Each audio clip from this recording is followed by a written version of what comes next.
ಅದೆಲ್ಲ ಒಂದು ಭಾಗ. ನಾನು ಬಂದಿದ್ದು ಇಲ್ಲಿಗೆ ಜಿಲ್ಲೆಗೆ ಹೇಳ್ಬೇಕಂದ್ರೆ ಈ ಮಣ್ಣಿನ ಋಣ ನನಗೇನಿತ್ತು ಅಂತಕ್ಕಂಥದ್ದು.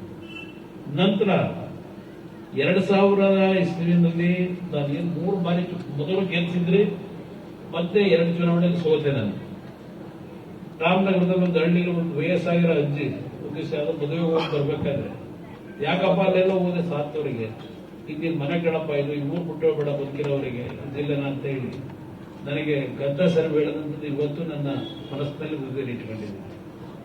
ನಂತರ ನಾನು ಸೋತ ನಂತರ ರಾಜಕೀಯ ಬಿಡಬೇಕು ಅಂತ ಇದ್ದೆ. ಮೊದಲನೇ ಬಾರಿ ಲೋಕಸಭೆ ಬಿಡ್ಬೇಕು ಮಾಡಿದ್ರಿ. ನಾನು ಮಾಡಿದಂಥ ಕೆಲಸಗಳು ಮರೆತು ಸೋಲಿಸಿದ್ರು. ರಾಜಕೀಯ ಬಿಡಬೇಕು ಅಂತಿದ್ದೆ. ಆದ್ರೆ ಹಲವಾರು ಜನ ವಯಸ್ಸಾಗಿರೋರು ನನ್ನ ಮನೆ ಹತ್ರ ಬರೋರು, 4 ಗಂಟೆ ಆದರೂ ಕಾಯೋರು.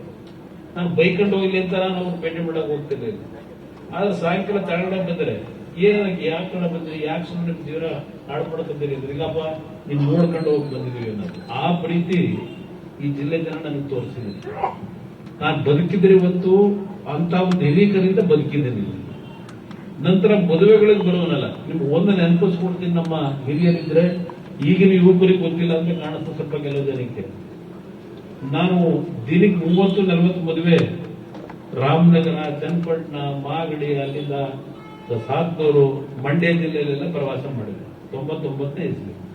ನಾನು ನಿಮ್ಮನ್ನು ಕೇಳ್ತೀನಿ, ಈ ಸರ್ಕಾರ 4 ವರ್ಷದಿಂದ ಇದೇ ಮಹಾನುಭಾವ ಇದ್ದಲ್ಲ ಮಂತ್ರಿ ಎಸ್.ಎಂ. ಕೃಷ್ಣ ಅವರ ಕಾಲದಲ್ಲಿ ಈ ರಸ್ತೆಗಳೆಲ್ಲ ಯಾಗಿದ್ದು ಇಡೀ ರಾಮನಗರ ಜಿಲ್ಲೆಯಲ್ಲಿ ನಾನು ಹೇಳ್ತೀನಿ, ಒಂದು ರಸ್ತೆಗಳು ನೆಟ್ಟಿಗಿರಲಿಲ್ಲ, ಬರೀ ಗುಂಡಿಗಳು. 2004 ನನ್ನನ್ನು ಆಯ್ಕೆ ಮಾಡ್ಕೊಂಡಿದ್ದೆ. 2004 ನಂತರ ಈ ಜಿಲ್ಲೆಯ ಅಭಿವೃದ್ಧಿ, ಪ್ರತಿ ಹಳ್ಳಿ ರಸ್ತೆಗಳಿರಲಿ, ಎಲ್ಲಾ ರೀತಿಯ ಅಭಿವೃದ್ಧಿ, ಮಕ್ಕಳ ಶಾಲೆಗಳು ಪ್ರಮುಖವಾಗಿ, ಅದು ಎಲ್ಲವನ್ನ ಯಾವ ರೀತಿ ಕೆಲಸ ಮಾಡಿದ್ದೀವಿ ಇತಿಹಾಸ ಇದೆ. ನಾನು ನನ್ನನ್ನು ಹೊಗಳ್ಕೊಂಡು ಹೇಳಬೇಕಾಗಿಲ್ಲ, ನನ್ನ ಕರ್ತವ್ಯ ಮಾಡಿದೆ. ಇದೇ ಒಂದು ಸಂದರ್ಭ 2006 ನಾನು ಮುಖ್ಯಮಂತ್ರಿ ಆಗಬೇಕಾದಂತ ಅನಿವಾರ್ಯತೆ ಬಂತು.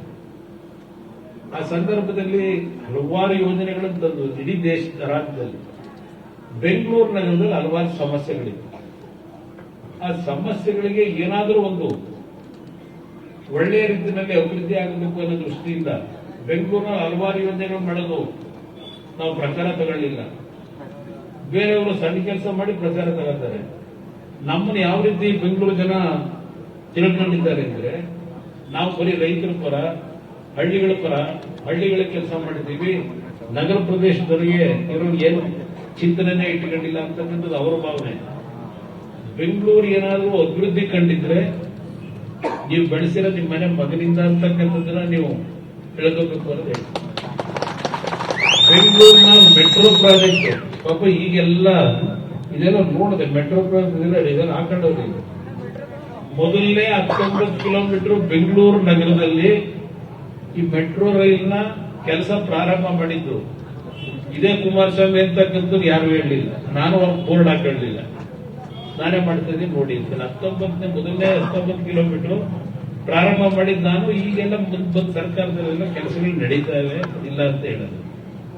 ಅದರ ಜೊತೆಗೆ 5 ನಗರಸಭೆಗಳನ್ನೆಲ್ಲ ಒಂದು ಮಾಡಿ ಬೃಹತ್ ಬೆಂಗಳೂರು ಮಹಾನಗರ ಪಾಲಿಕೆ ಮಾಡಿ 25,000 ಕೋಟಿ ಅಭಿವೃದ್ಧಿ ಕಾರ್ಯಕ್ರಮವನ್ನ ಮಾಡಿದ್ದು ನಾನು. ಅದರಿಂದ ಬೆಂಗಳೂರು ಹೊರವಲಯದಲ್ಲಿ ಇರ್ತಕ್ಕಂಥ ಹಲವಾರು ಪ್ರದೇಶದಲ್ಲಿ ಮಣ್ಣಿನ ರಸ್ತೆ ಇದ್ವಲ್ಲ, ಕಾಂಕ್ರೀಟ್ ರೋಡ್ಗಳು, ರಸ್ತೆಗಳು ಇವತ್ತು ನಾವು ನೋಡ್ತಾ ಇದ್ರೆ ಬೆಂಗಳೂರೊಳಗೆ, ಅವತ್ತು ನನ್ನ ಒಂದು ಏನು ಯೋಚನೆ ಮಾಡಿದ್ದೆ ಅದರ ಹಿನ್ನೆಲೆಯಲ್ಲಿ ಇವತ್ತು ಬೆಂಗಳೂರು ನಗರ ಆ ರೀತಿ ಇದೆ.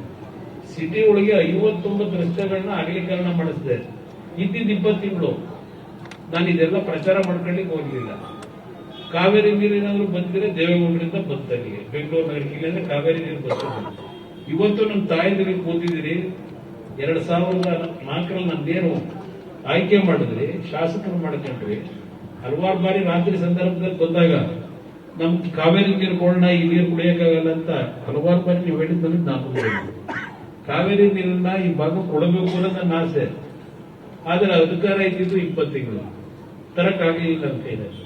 ಈಗೇನು ಕೆಲವು ಕಾರ್ಯಕ್ರಮಗಳು 2ನೇ ಬಾರಿ ಮುಖ್ಯಮಂತ್ರಿ ಆಗುವಾಗ ಮಾಡಿದಂತ ಒಂದೇ ಹೇಳ್ತಾ ಇದ್ದೇನೆ.